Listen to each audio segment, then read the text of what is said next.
In today's news, Iran's president dies in a helicopter crash, an attempted coup takes place in the DRC, and South Africa's ex-president Zuma is banned from standing for election again. From TLDR News, this is your daily briefing for Monday the 20th of May, 2024. Iran's President Ebrahim Raisi has died in a helicopter crash in the northwest of the country, an incident that killed several others, including the Iranian foreign minister. In response to the deaths, Iran's supreme leader Ali Khamenei declared 5 days of national mourning. So, what actually happened, and what does it mean for the country? On Sunday, President Raisi travelled to the province of eastern Azerbaijan, which borders the country Azerbaijan, for the inauguration of a new dam. On his way back, his helicopter, which was one of 3 in a convoy, crashed in the forest-covered mountains amid thick, foggy weather. The crash was initially reported as a, quote, hard landing. The condition of those on board was not immediately known, and it took search and rescue teams hours and hours, fighting blizzards and tough terrain to locate the wreckage, with a wide range of actors contributing to the search, including Turkey, which sent personnel and a night vision helicopter, and the EU, which allowed Iran to use its satellite system Copernicus to map the area. Eventually, the crash site was found, and Iranian media confirmed the deaths of all the passengers, including President Raisi, the foreign minister, the governor of the province, other officials, and bodyguards. Condolences have been offered from all over the world, including from the leaders of China, Russia, India, Egypt, Japan, Pakistan, and the European Union, whose Council President Charles Michel said the EU expresses its sincere condolences, adding that our thoughts go to the families. The Iran-backed militant group Hezbollah and Hamas also mourned the death of Raisi, praising him as a protector and strong supporter of their cause. Raisi, who was 63, was a conservative hardliner who was elected in 2021 in an election that saw the disqualification of more moderate candidates, as well as conservative rivals. He was loyal to Supreme Leader Khamenei and tightened the enforcement of women's dress codes while pursuing a more aggressive foreign policy. So, what happens now?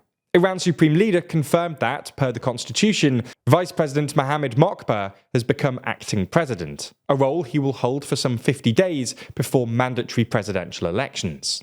As such, Ayatollah Khamenei urged Iranians not to worry about the country's leadership, promising that there will be no disruption in the country's work. But perhaps the most consequential impact of Raisi's death is what it means for the next supreme leader, as Raisi has been the likely successor to 85-year-old Ayatollah Khamenei, who has been battling bouts of ill health for some time.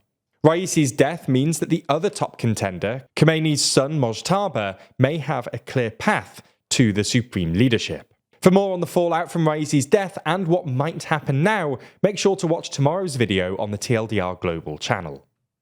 There's more on the way, but remember to subscribe and ring the bell for more daily briefing tomorrow. Plus, if you want to support the channel like Vili the Protégène, then consider joining the new TLDR membership program for just $1.99. Now over to the DRC, where yesterday an attempted coup involving US citizens was foiled by the country's army. The coup's leader, Christian Malanga, was killed, and 50 people, including 3 American citizens, were arrested. Malanga, a US-based Congolese politician, first attempted and aborted a coup in 2017. This time round, however, Malanga was killed when his forces attacked the presidency in the city centre of Kinshasa. A video posted on Facebook shows Malanga speaking at the palace, saying his militants cannot allow the leadership of the DRC's president, Félix Tshisekedi, and his deputy prime minister, Vital Kamerhe, to carry on. Tshisekedi was re-elected for a second term as president in December, and has yet to name a government 6 weeks after appointing Kamerhe. Another attack also took place at the nearby home of Vital Kamerhe. The American ambassador to the DRC, Lucy Tamlin, has said that her country has nothing to do with the attempted coup, and will cooperate fully with the DRC authorities to investigate the involvement of the US citizen, one of which was reported to be Malanga's son. The United Nations Stabilization Mission in the DRC said that its chief, Bintou Keita, condemned the incidents in the strongest terms and offered her support to the Congolese authorities in a post on X. South Africa's Constitutional Court has barred former President Jacob Zuma from standing in the country's general election next week because of a previous criminal conviction. A section of the Constitution disqualifies people from standing for office if they've been sentenced to more than 12 months in prison without the option of a fine, which applies to Zuma. For context, in 2021, Zuma was sentenced to 15 months in prison for contempt of court after refusing to testify at an inquiry into government corruption. This is the latest twist in a series of rulings and appeals over the last couple of months regarding whether Zuma should be allowed to run as a candidate. The saga began in late March when South Africa's Independent Electoral Commission ruled that he was ineligible to run. Zuma then appealed to the Electoral Court and won, overturning the decision to ban him. And now the Constitutional Court has overturned that decision, ruling that Zuma is not allowed to run for Parliament for 5 years from when his sentence was completed. We'll bring you more news on the South African general election when it happens, so make sure to subscribe to our channels to keep updated. Moving to the UK now, where journalists are preparing themselves for the publication of the findings from the public inquiry into the infected blood scandal. The scandal dates back to the 70s, 80s and 90s, when almost 30,000 people were infected with hepatitis C and HIV from contaminated blood products and transfusions.